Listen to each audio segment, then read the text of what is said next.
လားမဟာဘောက final ကပေးတယ်အရန်မိုက်တဲ့ property loan promotion လာပြီနော်ပုံမှန်ဆိုရင် property loan အတိုးနှုန်းကအနည်းဆုံး 3% အနေပြီးတော့အများဆုံး 5% ထိရှိတတ်ပါတယ်ဒါပေမဲ့အခုတော့ 2.5 ဟုတ်ပါတယ်နားကြမမှားပါဘူးဂရမ်မြေပေါက်ဆိုလို့ရှိရင်တကယ်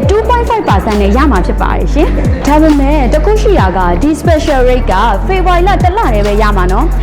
စာရန်ကိုလည်းအများဆုံးစစ်ဆေးပေးမှာဖြစ်ပါတယ်ရှင်အိမ်ချမ်းမြေပိုင်ဆိုင်မှုမပြောက်ပြတ်ပဲအာမခံထားပြီးငွေချက်ချင်းရဖို့ဆိုရင်မဟာဘောက final ရဲ့ property loan ကိုသာတတိယလိုက်ပါ property loan နဲ့ပတ်သက်ပြီးအသေးစိတ်သိရှိလိုပါကဖုန်းနံပါတ်3996811993လုံးကိုအသေးစိတ်ဆက်သွယ်မေးမြန်းနိုင်ပါတယ်ရှင် online form ကနေလည်း property loan ကို register သွင်းထားပြီးတော့လျှောက်ထားလို့ရပါတယ်ရှင်